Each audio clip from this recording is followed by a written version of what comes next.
everyone, and thanks for joining us. I'm Amarachi Ubani. And I'm Millicent Walker. So here's what's happened in the past 2 hours or so.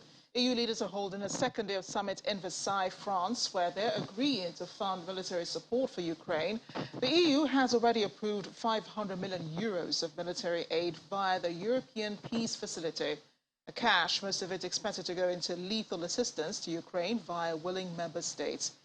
It will be the first time the EU has helped provide weapons to a country under attack in what has been described as a watershed moment. Russian President Vladimir Putin says there have been positive developments in the ongoing negotiations between his country and Ukraine. He was making the comment to Belarusian President Alexander Lukashenko, Russia's major ally in the region, during a meeting in Moscow. So far, there have been 3 rounds of negotiations between the two sides' negotiating teams on the Ukraine-Belarus border. On Thursday, foreign ministers of both countries met for talks in Turkey. Well, not much came out of that meeting. President Putin says sanctions against Russia could have a positive effect on the country. Meanwhile, Russia has extended attacks to more cities in Ukraine. The cities of Lusk, Ivano-Franki, as have been targeted with Dnipro's truck for the first time since the Russian invasion began. Those on the ground in Dnipro say explosions shook buildings, residents heard sirens, and it was generally scary. More people are taking advantage of the humanitarian corridors. Earlier today, Deputy Prime Minister IvanoFranki said 12 routes would be opened today.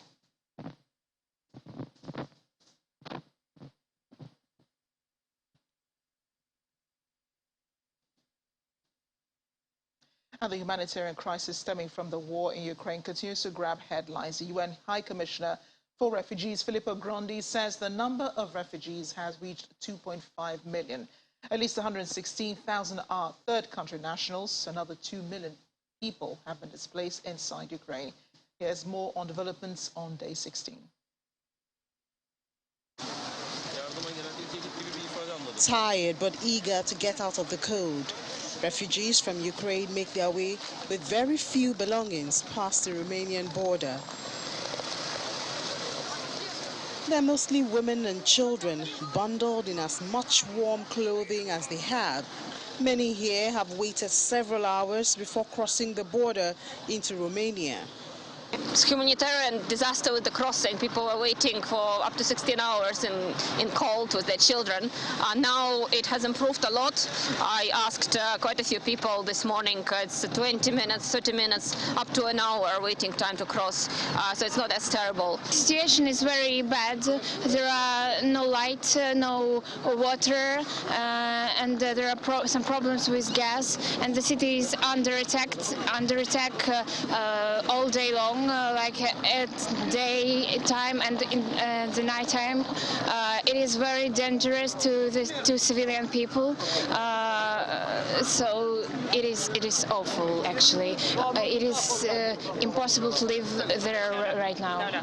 Many more brave snowstorms as they journey towards the border with Moldova. Thankfully, volunteers wait on the other side with food and hot drinks. Others at the Medica border braved not only cold weather but long queues at the camp crossing into eastern Poland. The makeshift camp at the Polish-Ukrainian border is a major hub for refugees fleeing the war in Ukraine. Numerous NGOs at the site are providing food, hot drinks and supplies to them before they embark on buses to continue their journeys across Europe. Inside Ukraine, fighting continues as the Ukrainian military pushes back on Russian forces near Kyiv.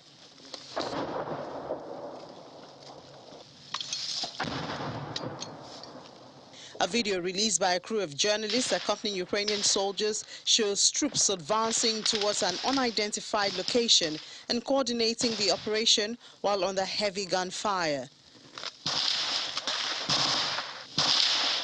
Russian forces bearing down on Kyiv are regrouping northwest of Kyiv, as shown in satellite pictures. Britain says Moscow could now be planning an assault on the city within days. Russia's main attack force in northern Ukraine has been stalled on a highway north of Kyiv since the initial days of the invasion, having failed in what Western countries believe was an initial plan for a lightning assault on the capital. Research fellow on Russia and Eurasia at Chatham House, Matthew Balig, says the battle for Kyiv is looming large. The battle for Kyiv, that is sort of looming large. We've been following this convoy for days now. The question is more how far Russia is willing to press and go in terms of urban warfare operations and siege warfare to capture Kyiv. This is going to be an extremely brutal battle if Russia decides to hold sort of the siege and try to move in force because of terrain, because of geography. Kyiv is a very hard city to control when you are playing sort of on the plain. Russia's defense ministry released a video showing what is said was a column of its airborne troops on a rapid move on roads in the Kyiv region. Earlier on Friday, Russia launched airstrikes on the city of Lutsk, Ivano-Frankivsk and Dnipro, the first time since the invasion began. Ukrainian lawmaker Ina Sovs on Twitter that the strikes show there are no safe cities in Ukraine. She also said she did not believe sanctions imposed by the West are enough to stop Putin's invasion. She begged the world to intervene. Medical and humanitarian supplies are becoming scarce as the attacks rage on. The World Health Organization recently sent medical supplies to Ukraine's largest city in the west, Lviv. The World Health Organization would cooperate with local health authorities to coordinate distribution. That there is a ceasefire, maybe not. One of Russia's high-ranking officers, Major General Andrei Kolesnikov, has been reportedly killed by Ukrainian forces. According to advisor, Ukraine's Interior Minister Anton Gerashenko, Major General Kolesnikov was the commander of the 29th Army of Russia's Eastern Military District. Details of his death are unknown, and there has been no comment from Russia about it. At least 2 other officers of the same rank have reportedly been killed since the war began. Let's talk to the viewers. Anna Chernikova, who is in Ukraine, Western Ukraine to be exact. Anna, it's great to see you, and thanks for joining us today.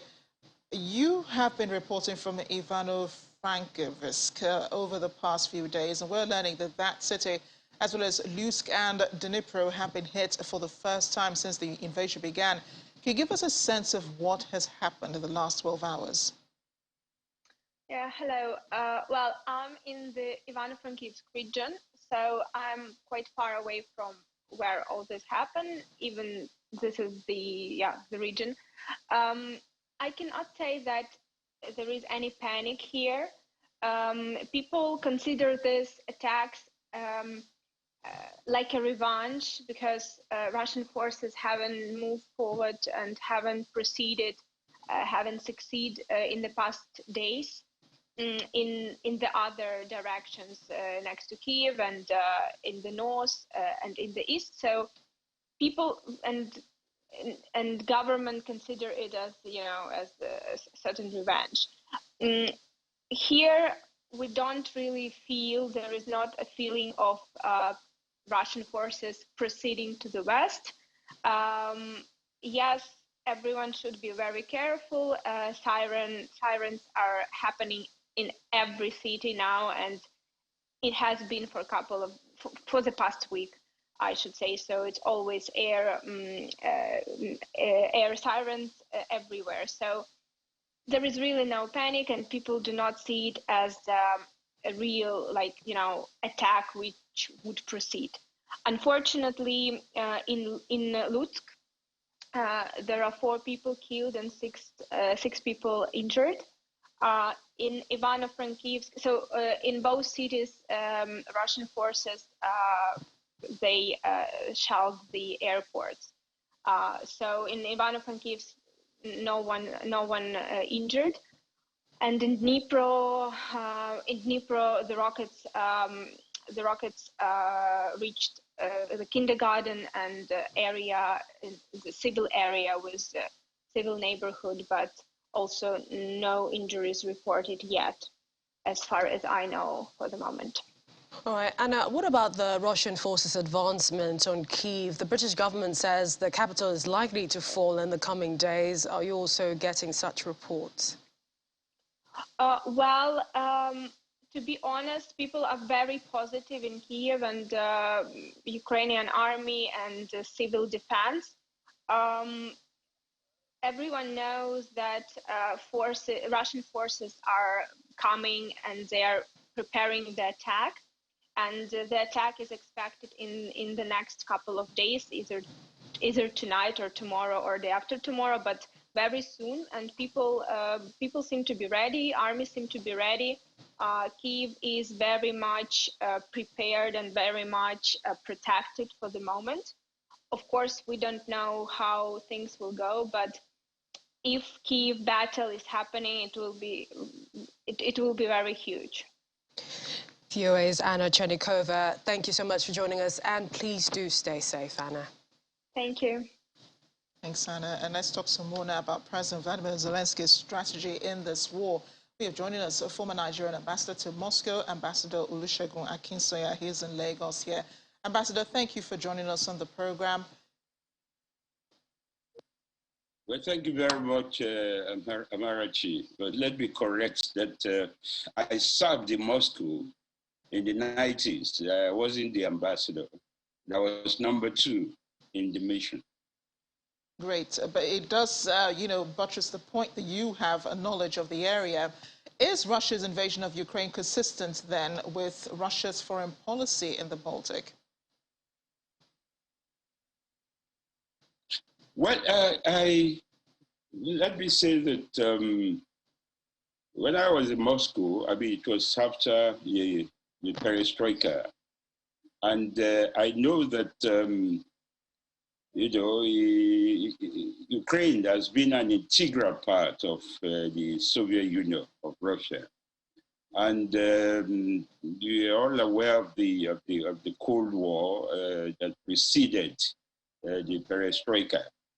But I would say yes to your question that it's in line. It's in line with the post-Cold War rivalry between the United States and the Allies, and of course the Russia. So when one talks about consistency, it has always been like that. Particularly the succeeding Russian leaders, even at the time of Boris Yeltsin, has always said that they would not welcome NATO forces in their backyard. And the invasion, the invasion of Ukraine, it has received massive worldwide condemnation. I would say it's in line with the East-West rivalry, post-Cold War aggression, which has now met with a very strong position by Russia in the invasion of Ukraine. It's very unfortunate because it's a flagrant violation of the United Nations Charter, and we have seen quite a lot of catastrophe, bombardments, attacks, and a lot of people that were killed in this day 16 of this invasion. So to your question, Amarashi, I want to say that it is in line with the rivalry, the superpower rivalry that we saw during the Cold War, and even with the glasnost and with the independence of Ukraine 23 years ago, one can say that the aggression cannot be justified, particularly with the humanitarian catastrophe that we are seeing. But to your question, it's in line with the East-West rivalry and superpower rivalry, which unfortunately is now directed towards Ukraine. You talk about the Baltics. Yes, you talk about the Baltics. And of course, the Baltics, you're talking about Estonia, Lithuania, and Latvia that are nearer to the EU, they are nearer to the West. And you still have pockets of French speaking in these areas. But in spite of that, and the people have resolved to tilt towards the West. And so what we are seeing is more of a fight by proxy. But how far do you think Russia can go? Could they deploy nuclear weapons in the war?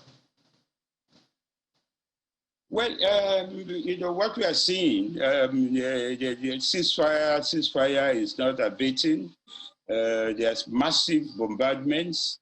There is a lot of, in spite of the efforts to come to table to allow diplomacy to take some center stage, you can see that even the efforts by Turkey to bolster some meetings between the foreign ministers of both countries, this has not happened.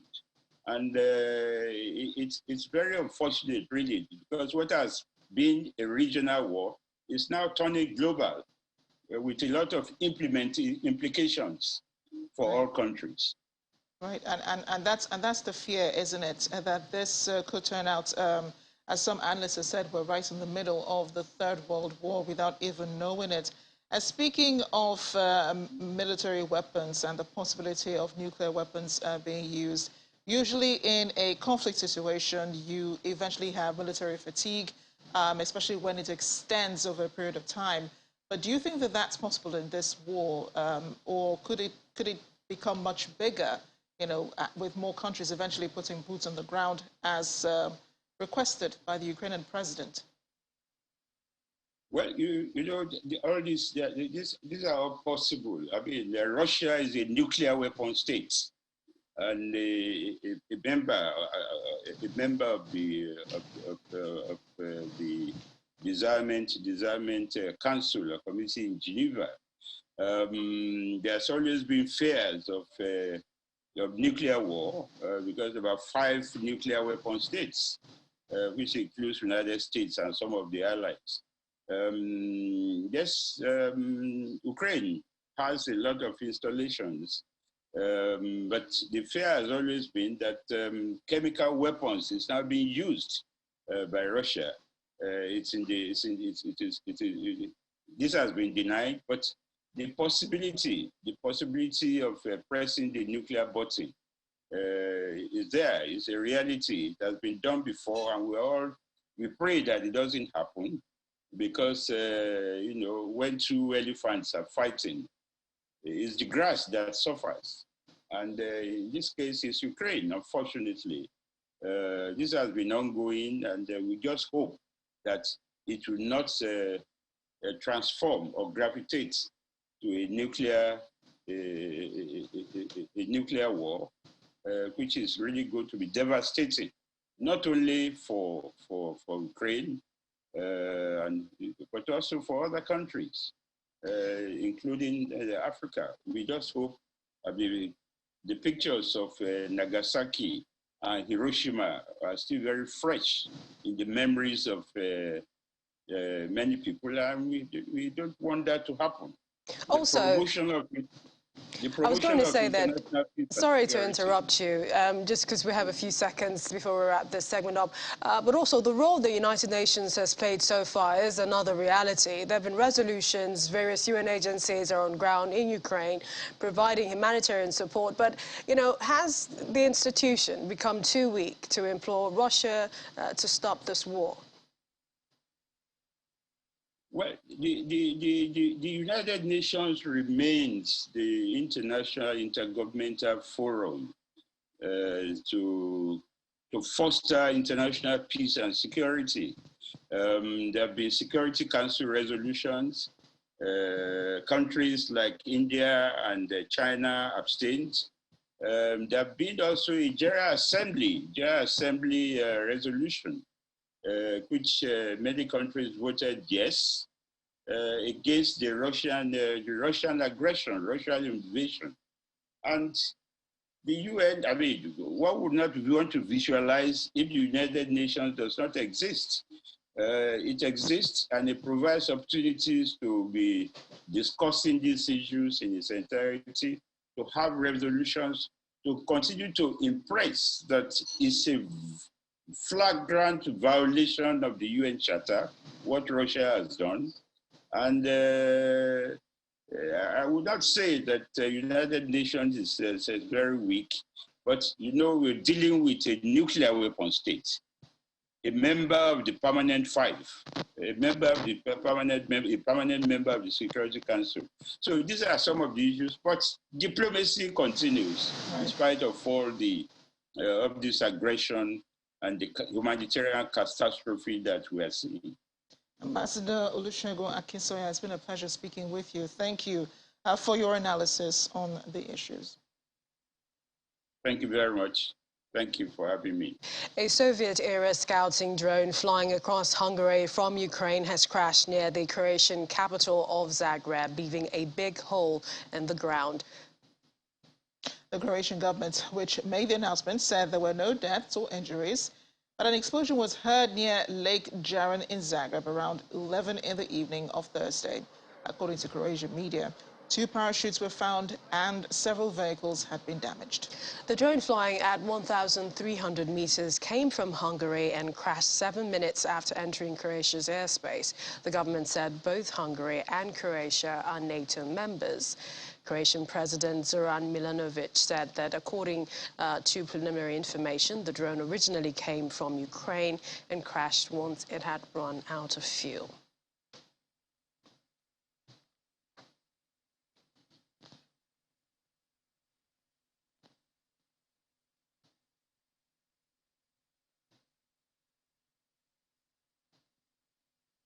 And in Ukraine, President Volodymyr Zelensky says the country has reached a strategic turning point in its war with Russia. But he cautions that it's not possible to say how long fighting will continue. He was speaking in a televised statement in which he says Ukraine must sow as many crops as possible this spring, despite the Russian invasion.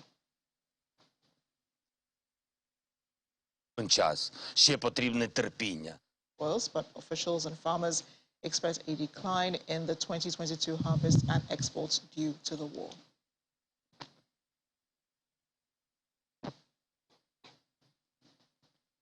And joining us now is University Don and International Affairs Analyst, Professor Titilola Obilade. She joins us from our Abuja studio. Thank you, Professor, for joining us on the program. Thank you for having me. First, thank you for having me. Welcome again. What do you make of the Ukrainian president's strategy in this war? Do you think that he has one that will work? Thanks again for having me. What the president of Ukraine is doing right now, I do not think it's working. If it's working, we will not see so many people dying. You know, he needs to take a step back and pause and ask, where did he go wrong? And where did he go wrong? Trying to join NATO, trying to join EU. Those are the areas where he has gone wrong. He has to look at who he's fighting with. Look at the pedigree of Putin and look at his own pedigree. Where did Putin come from and where did the Ukrainian president come from? Look at his own foundation, you know, an entertainer turned president. But look at Putin, KGB turned president. And I mean, he's been there for years. I mean, just recently, Biden gave him a colorful name, which everybody disagreed with, but he didn't come up with that name, but based on what he has seen Putin do. Those who have stood against him has known what Putin has done and what he's capable of. And so it's not enough that he was voted in, that's the Ukrainian president, and he just wants to do what the popular, to gain votes, what the population wants. You've just got to take the risk. I mean, look at the cost of the risk, and that's what we're having now. Okay, if you look at what other countries have done with Russia, what Russia has done, even the neighboring countries around it, you know, it supported Belarus. The president of Belarus, for example, he is the longest serving president in Europe, in the whole of Europe. But the reason why he supported Belarus, like in 2020, is what we're seeing now. We see the support. So it's like a game of chess. You know, you look at the pawns, and unfortunately, those are the people that are dying now. He is being preserved. And so his strategy is definitely not working. He doesn't have the experience of his opponent. Unfortunately, he does not. And he's trying to build up on an alliance that has not yet been established. Just thinking of establishing that alliance is what has gotten him into where he is now. So because Professor, if I'm hearing you correctly, Professor, if I'm hearing you correctly, yes, this is an issue with the timing, right? At the timing of Ukraine seeking membership with NATO. Not just the fact that Ukraine wants to establish its sovereignty with NATO, it's about the timing. But you don't think that, you know, it's... Sorry, I didn't hear that. I'm saying, according to what you're saying, this is a question of timing for Ukraine. The timing is wrong, I think is what I'm hearing you say, for Ukraine. Correct. With its membership of NATO. But you don't think that Ukraine needs to establish its sovereignty right now, or else this war could only be postponed in the near future, or to the near future, rather? You have to understand that Ukraine has always was initially under the USSR, domineering. And that is the whole of Russia. It was one of the biggest countries in the world before it was broken up into little chunks. And so if Ukraine should get that alliance, nothing is stopping that country having militarization just right at the back door of Russia. And what does that mean to Russia? Russia feels threatened. Russia is a superpower. So where should small Ukraine, if you want me to call it small, you know, be threatening big Russia? And so there are ways to go around these things.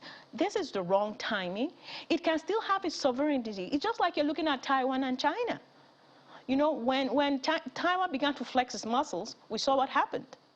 And so what Ukraine is trying to do now is to flex its muscles, and it's not the right timing. The people suffering are the humanitarian crisis that we have seen now, and this is not the end. Nobody knows how it's going to end. We can only hope it will end well, not catastrophically. Okay, so it hasn't been well timed. And go ahead, please. Professor, I was going to say, what role do you think the West and its allies have played in terms of their posture and the sanctions that we've been seeing? There is a limit to what the sanctions can do. Remember, we're dealing with a superpower. Okay, because the sanctions have an economic effect, okay? But unfortunately, we end up shooting ourselves in the foot because it gets a rebound, okay? It has a trickle-down effect. Okay, if you look at oil and gas, those are two major items that Russia has, okay? Germany depends on it, like 30% of it now, and it's winter time, okay? And if you also look at, if you look at the oil part of it, okay, out of the non-OPEC countries, Russia is about the second. And if it talks about exporting the oil, it's next to Saudi Arabia. So it's really got a lot. So if you're asking negotiation, if you're asking that you want sanctions, we're not going to buy your oil, we're not going to touch your gas, where are we going to get it from?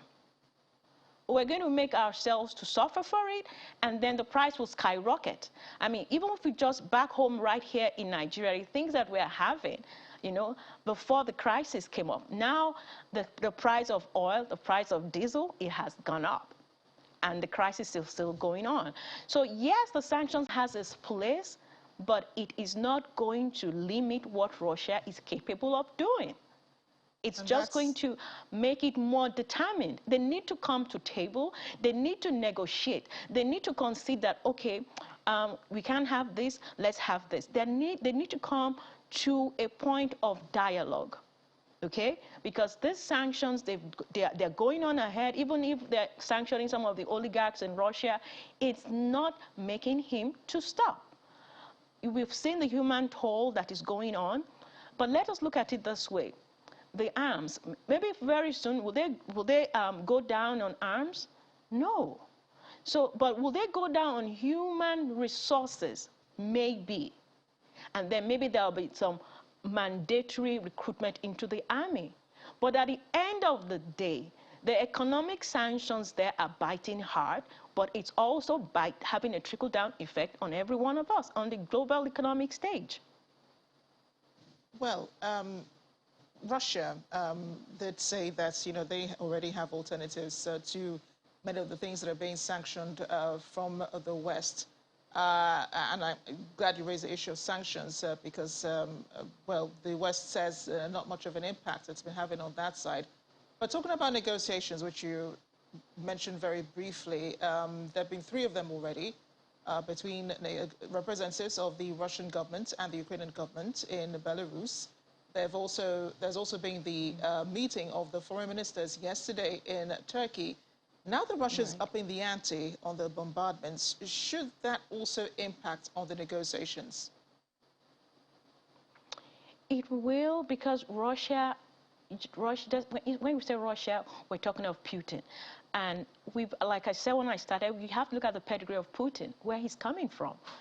He is not somebody who is going to back down. If you look at Putin, he always has a persona of strength, of power. This is a president that comes to this is somebody that comes and every year he goes, maybe he's killing a bear and they show a picture of him without any top on, you know, holding a bear, or, you know, it's a black belter. So that persona is there. So you must understand the persona of your opponent, all right? He must not be seen to lose. He must not be seen to have given in. So even if he's going to give in, he must not be seen to be giving in. You must look at that persona, all right? And that persona is that of strength, is that of the upper hand, is that of power. So in whatever we do, the negotiation, nothing must be diminished from that power. And what do we want? We want peace. We don't want loss of human lives. So sometimes we have to concede to this person or this country that wants to present a persona of power. Not that, you know, so that does not mean we have lost. But what it means is that we have gained human lives that would otherwise have been lost. We have gained infrastructure that would otherwise have been destroyed. We have gained employment that would otherwise have been lost from sanctions. We have gained educated individuals from Africa and all over the world that would otherwise have finished their graduate degrees and undergraduate programs in Ukraine. So we're not looking at negotiation of I won and you lost. No, we're going to look at the negotiation of, all right, we're going to let it look like your persona was never defeated. Your persona was never lost. You still have that power. So we have to learn to give in. Those are the kind of negotiations that can work. Any negotiation that will make Putin look like he has lost or make him look like a weakling, it's not going to work. It won't be acceptable. Professor, do you think that perhaps Putin understands his opponents than they understand him? Very well. Like I said at the beginning, if you look at the foundation of Zelensky, you know how he even became president. Somebody who was a comedian, and he even had I think he acted as a president, you know, in one of his movies or one of his comical acts before he actually became president. You know, all that time Putin has been in power. He's been in KGB, so he has gone through the rough and tumble of what it takes to have power, to maintain power, to do all you can. Look at the one that had the nerve poison. I'm not able to pronounce his name very well, you know. See how it turned out, okay? And so he is a master player. That's Putin. He's a master player. So he must understand his opponent, and he does. And that is what Zelensky does not understand. He has not yet joined NATO. He has not been admitted, and he's already showing his muscle. So what if he had joined? What's going to happen? Professor Obilade. And so, yes, please. I was just quickly going to ask you, what role in terms of negotiations should China and Belarus be playing in this conflict? That's a tricky question because they are in peculiar positions in their country. I started by saying that the Belarusian president, I think it's Lukashenko, he has been in power now since like 1994. And like 2 years ago, if you remember, there was a lot of uproar about how he got reelected. And then he put the main rival, he put him in prison, and then the wife of that rival, I can't pronounce the name now, she had to flee the country. And then there was a lot of uproar that, oh, let the West come and help them. And who came to help? Russia. Because Russia, like I said, knows how to play his cards. He knew where he was going, that a day like this will come, that the Belarusian president that he has helped will turn around to help him. That's one point. Now, if you look at China, China right now has to tread carefully because he has similar situations in his own backyard, and that's that of Taiwan. In the heat of the COVID, it used that as an excuse to prevent gathering of those youths, of those young men and women that were always going to Tiananmen Square and they were always protesting. And he said, oh, there must be no gathering, safety. Even after that died down, they now brought in more rules. They now even said, okay, you can't have gatherings, all those youths, they had to clean out their social media accounts because they could be just taken overnight and taken to jail. They've silenced, all those things have gone. And so you see, China has to be careful. Also, you have to look at economic returns it's benefiting from. And so it just like when you say the oligarchs haven't been speaking up against Putin. Why? They can't speak up because of economic power. If they speak up, what happens to their assets? And if they don't speak, well, their assets get frozen, like we've done for the Chelsea, the owner of Chelsea. So China has to tread carefully. The same thing with the Belarusian the Belarusian president Lukashenko could not have stayed on 2 years ago if not for Putin. So this is payback time that Belarusian president is doing. As for China, it has to observe, it has to be careful, because if it begins to support anti-Russia, and then it can say, hey, wait a minute, what about what you're doing to Taiwan? So it has to be careful. It's a difficult situation for the two of them. A lot to talk about, a lot that is coming out of what is happening at the moment. But we'd like to appreciate your time. Thank you so much, University Don International Affairs Analyst, Professor Titilola Bilade. Thank you for joining us on the program. Thank you for having me. Thank you. Back, Russia's state media watchdog Roskomnadzor says Instagram will be blocked in the country due to calls for violence against Russian soldiers. Instagram owner Meta said it would let its users in some countries call for violence against Russian President Vladimir Putin and Russian soldiers. It will temporarily allow some violent posts, such as death to the Russian invaders that usually break its rules. But it says it will not permit calls for violence against Russian civilians. In response, Meta's shift in policy, Russia has called on the U.S. to stop the social media giant's extremist activities. Russian Prosecutor General's office has called for a criminal investigation to be launched against Meta, citing Russian propaganda and extremism laws. Meanwhile, the Kremlin says Russians who say they are ashamed of the country's special military operation in Ukraine are not real Russians. Speaking to reporters, Kremlin spokesman Dmitry Peskov said a real Russian is never ashamed to be Russian. Peskov also said that direct talks between Putin and Zelensky are possible after certain conditions created for them.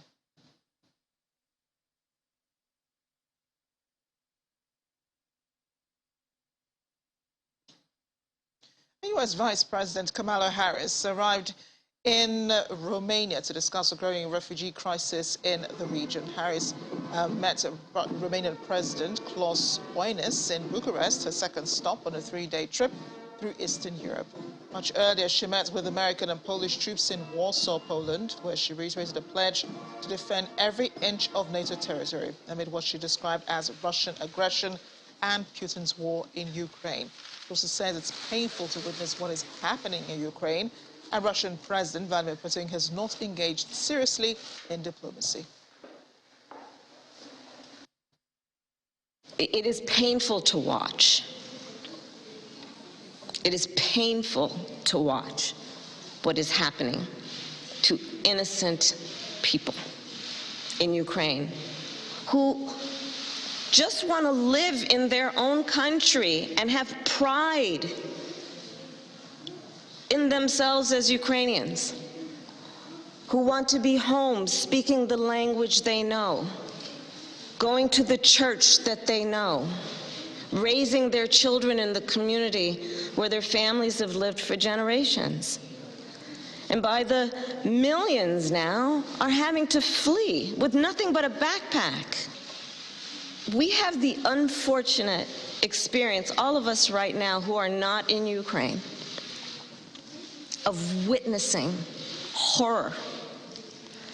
So we are committed in everything we are doing. And yes, then the president did say in the State of the Union, there is a price to pay for democracy. You got to stand with your friends. Our Washington, D.C. correspondent joins us now, Maria Bird. Hi, Maria. What is the U.S. response to Russia's airstrikes on new cities, which we've seen in the last couple of hours? The U.S.'s response to airstrikes, is consistent with, I think, where we've been, which is, airstrikes are, one of the most horrific source of attacks that Russia could put forth. And we know that normal trade is one of the things, and we know that Russia is the 20th leading import for the U.S. And so we are going to be blocking that. And so many are concerned that will obviously have an adverse effect on the U.S., but trade is where President Biden is saying that we're going to begin to block even the everyday trade that the U.S. has with Russia. And so once that is put forth, Congress is moving forward with that, and there will be a bill signed into law by President Biden later today, and that will definitely put a major source of restraint and constraint upon Russia. And Maria, the U.S. is talking about more sanctions, escalating its flood of already present economic sanctions against Moscow. How will this impact, again, on the United States? I know that just 1% or just a percentage of imports from Russia get into the United States, but that small amount definitely could have some impact, right? Definitely. These economic sanctions, the hope is that they have greater impact on Russia than they do on the U.S., but we know they will definitely be having a major impact on the U.S., especially as we look to see where the U.S. is going to be looking at some of the oil, obviously, that's brought in, energy, things like that the U.S. is definitely battling with now with the increase in gas prices. So that is the hope, is that maybe even ceasefire or further communication and talks between Russia and Ukraine will lead to the end of the war. So we're hoping that this is a longer term impact on the U.S. and that it's slower, and that the U.S. is able to find other means to sustain while these economic sanctions are in place. And Maria, we're hearing there will be more sanctions coming up today by the U.S. president? Yes, there will be more sanctions. We know that there is a meeting that will be held with the UN Council, and so we also know that many congressional members have some very clear steps that they would like for President Biden to take. Those economic sanctions will really be looking at the oligarchy. They'll be looking at those who have major wealth that are here in the U.S. They'll be looking even further at some of the banking practices here in the U.S. with Russia. And so that's, I think, where we're going to begin to see those who are friends, those who have relationships and partnerships with Russian President Putin, and how that will have an impact, and hoping that kind of restraint and what the U.S. is going to be putting in place against those individuals could potentially then get to Putin, and then maybe have a change of course as we see in the coming days and weeks. So there's been lots of propaganda, in this war, Maria. And one of them is being perpetrated by Russia itself, now accusing the U.S. of biological weapons. They said they discovered this while they were invading Ukraine, one of the cities over there. While we understand it will advance its talking point at the UN Security Council, on the other hand, Maria, the U.S. is warning of a Russian chemical weapons attack. What more are you hearing about this from the White House? Well, U.S. Chemical weapons, I mean, as the U.S. has said time and time before, that's false. Those are those false flags, I think, that the U.S. is expecting that Russia would put in place. We know that has been kind of the lead up. That's where the U.S. was really, I think, in the forefront and the leader in really saying that there was going to be an invasion from Russia into Ukraine. And so the U.S. is seeing this as another false flag, as a way to deter from the real issues at hand. And so the U.S. is refuting all types of discussions around or allegations that there is going to be chemical warfare that will create it. And obviously, Ukrainian president has also come out and said that is not at all what's happening in Ukraine at this time. Maria, Russia has hinted at progress in talks with Ukraine. What's been the White House response on the meeting in Antalya and other further negotiations? Well, I think the U.S. was hopeful. I think that as most of the world was a little discouraged by the fact that it was not major progress, that the ceasefire did not come to some sort of a conclusion, or there was not additional information in that area. But President Biden did speak to the president of Turkey to discuss kind of what their thoughts were. Obviously, the president of Turkey is also not a supporter of the war. And so talking about how they can become greater allies. And I think that was really where President Biden has taken his focus. So there have been lots of mediations, in this war. First of all, there's been the Belarusian president who stood firmly behind the Russian president. Now Israel is getting involved. Well, Israel has been called on to support Ukraine in this war with sanctions. And then South African President Cyril Ramaphosa said today that he's also been asked to mediate, in the war and to speak to the Russian president. But haven't heard, though, any talk about Russian President Vladimir Putin and the U.S. President Joe Biden ever having a face-to-face regarding the war that has already started in Ukraine, even though they did have a chat before the invasion of Russia into Ukraine. Well, I don't know if that's really viable at this time. The U.S. has taken a very stark and strong stance. I think that would really be dependent upon where the conversations between Ukraine and Russia ended up and how far those got before I think President Biden will begin to have a sit-down with President Putin at that time. I just think that we are kind of a far way away from that actually being a possibility in the near future. Our Washington, D.C. correspondent Maria Bird, thank you for that update. Several families in South Africa have been celebrating the safe return of 10 students who fled the war in Ukraine. They were received by some government officials, and facilitating partners from the private sector of the OR Tambo International Airport in Johannesburg on Thursday. Now, one of them who spoke to Channels Television described their experience as hell and appealed to world leaders to help stop the war. Our South Africa Bureau Chief Betty Dibia has more. They may have been part of this crowd fleeing to safety from Ukraine. After the ordeal, they and their waiting family members must be relieved their home. While some were not quite prepared for the welcoming cameras, others had a few words to share. Look, we've just witnessed the first student that arrived. He looked overwhelmed, he looked traumatized, to be honest, and I don't blame him. Imagine having to flee a country, not know where you're going, not know when you're going to return home, if you're going to return home. At a point, no, I didn't expect to be back. I didn't think that we would make it out, but thank God. The Holy Spirit is such a great help, and yeah, we're at a point of safety, so that's a great thing. I'm sorry, how has been the last 2 weeks been? Hell. The closest thing to hell I've ever felt, but yeah. Very difficult, like we couldn't sleep, we were praying day and night, yes, but yeah, through God's grace He kept us and she's here. Expectant family members dotted the arrival hall of the OR Tambo International Airport in Johannesburg. For Nontobeko Sibeko, it has been hectic worrying about her husband, who was actually visiting Ukraine when the war began. And the wait was difficult, I must say, but it is how we are made to carry the weight. The South African government, working with some private sector organizations, effected this evacuation. They hope to bring whoever is left safely home as soon as possible. Firstly, we were able to get them out into neighboring countries when the attacks started taking place.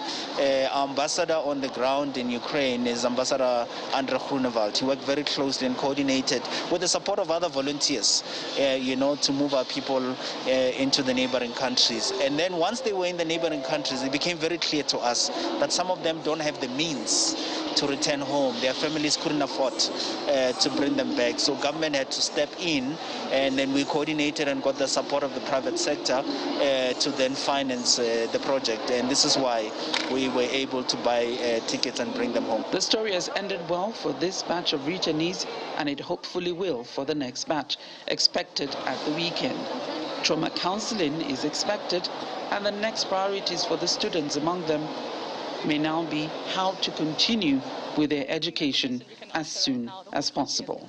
From Johannesburg, South Africa, Betty Dibia, Channels Television News. Must be a huge relief to be back home. Indeed. And that's the program today. Thanks for watching. I'm IvanoFranki.